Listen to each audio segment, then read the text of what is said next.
தொப்பை குறைக்க உதவும் ஒரு நேச்சுரலான ஜூஸை பற்றி தான் சொல்கிறது. முருங்கை கீரை எல்லாருக்குமே சுலபமாக இலவசமாக கிடைக்கிற ஒன்று தான் முருங்கை கீரைன்றது. இப்போ முருங்கை கீரை வந்துட்டு அது பவுடர் பண்ணிவிட்டு தூள் பண்ணிவிட்டு கேப்சூல் பருவமாக கிடைக்கிறது, இல்லை தூளாக கிடைக்கிறது பேக்கெட்டில் வாங்குறது. அந்த அளவுக்கு முருங்கைக்கீரை பெனிஃபிட்டு இந்த உலகத்தில் தெரிஞ்சு போச்சு. இந்த உலகத்தில் இருக்கிறதுல மிகப்பெரிய நியூட்ரிஷன்டான இலை அப்படின்னு வேணும்னா சொல்லலாம் முருங்கைக்கீரை.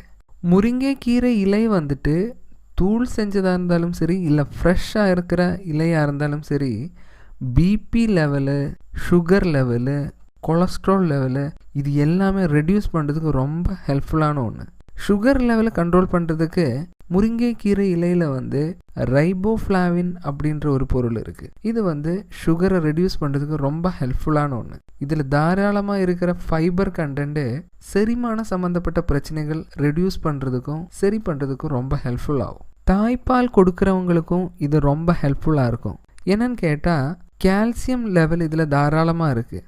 அதனால வந்து குழந்தைக்கு பால் கொடுக்கறதுக்கு தேவையான அளவுக்கு மில்க் ப்ரொடக்ஷன் நடக்கும். தைராய்டு சம்மந்தப்பட்ட பிரச்சனைகள் இருக்கிறவங்களுக்கு தைராய்டு ஹார்மோனை ரெகுலேட் பண்ணுறதுக்கும் முருங்கைக்கீரை வந்து ரொம்ப ஹெல்ப்ஃபுல் ஆகும். இதில் ப்ரோட்டீன், ஃபைபர், கால்சியம் அந்த மாதிரி பொருட்கள் தாராளமாக இருக்கிறதுனால தான் இது நேச்சுரலான ஒரு எனர்ஜி கிடைக்கிறதுக்கு நமக்கு ஹெல்ப் ஆகுது. கொழுப்பு ரொம்ப வேகமாக எரிக்கிறதுக்கும் இது ஹெல்ப் ஆகும். நம்ம தொப்பை ஆயிடுச்சு இல்லை உடம்பு ஆயிடுச்சு ரெடியூஸ் பண்ணுறதுக்கு முருங்கைக்கீரை எப்படி பயன்படுத்துறது அப்படின்னு கேட்டால், 1/4 கப்பு முருங்கைக்கீரை இலை, 1 கப்பு தண்ணீர், இது ரெண்டும் சேர்த்து ஒரு மிக்சரோட ஜாரில் போட்டு நல்லா கிரைண்ட் பண்ணிவிட்டு அது நல்லா வடிகட்டி அதோட தண்ணி மட்டும் எடுத்து அதில் 1 ஸ்பூன் தேன், ஒரு பாதி எலுமிச்சையோட சத்து, இது எல்லாமே சேர்த்து நல்லா கலத்தணும். இது வந்து வேணும்னா மார்னிங்கில் காலியான வயிற்றில் நமக்கு குடிச்சிடலாம். இல்லை நம்ம பிரேக்ஃபாஸ்ட்டு முடித்ததுக்கப்புறம் ஒரு அரை மணி நேரத்துக்கு அப்புறம் நமக்கு இது குடிச்சிடலாம். இல்லை நைட்டு சாப்பாடுக்கு அப்புறம் அரை மணி நேரத்தில் இந்த ஜூஸை நமக்கு பயன்படுத்திக்கலாம். எதாக இருந்தாலும் கண்டிப்பாக உங்களுக்கு அதோட ரிசல்ட் கிடைக்கும். இது ரெகுலராக நம்ம பயன்படுத்தியாக மட்டும்தான் நமக்கு அதோட பெனிஃபிட் கிடைக்கிறது. அட்லீஸ்ட் ஒரு 7 days ஆகுது நம்ம பயன்படுத்தியாக மட்டும்தான் நமக்கு அதோட ரிசல்ட் கிடைக்கும்.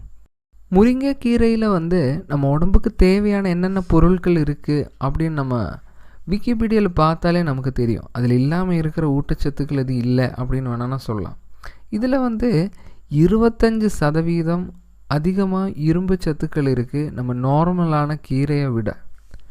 அந்த மாதிரி 4% அதிகமாக ப்ரோட்டீன் இருக்குது நம்ம கோழி முட்டை சாப்பிட்றதை விட. 15% பொட்டாசியம் அதிகமாக இருக்குது நம்ம வாழைப்பழம் சாப்பிட்றத விட. 10% அதிகமாக இருக்குது கேரட்டில் இருக்கிற விட வைட்டமின் ஏ. 17% இருக்குது கால்சியம் நம்ம ஒரு கிளாஸ் பால் குடிக்கிறத விட. அந்த மாதிரி இதில் இருக்கிற வைட்டமின்ஸும் மினரல்ஸும் நம்ம உடம்புக்கு தேவையான பொருட்கள் எல்லாமே இருக்குது. அதனால ஒரு நேச்சுரலான எனர்ஜி பூஸ்டர் அப்படின்னு சொல்லலாம். கண்டிப்பாக உங்களுக்கு இந்த டிப்ஸ் ஹெல்ப் ஆகும்.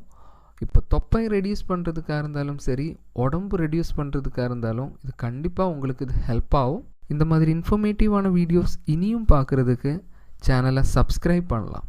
உங்களுக்கு டவுட் ஏதோ இருந்தால் இங்கே கமெண்ட்டாக கேட்கலாம். தேங்க்யூ.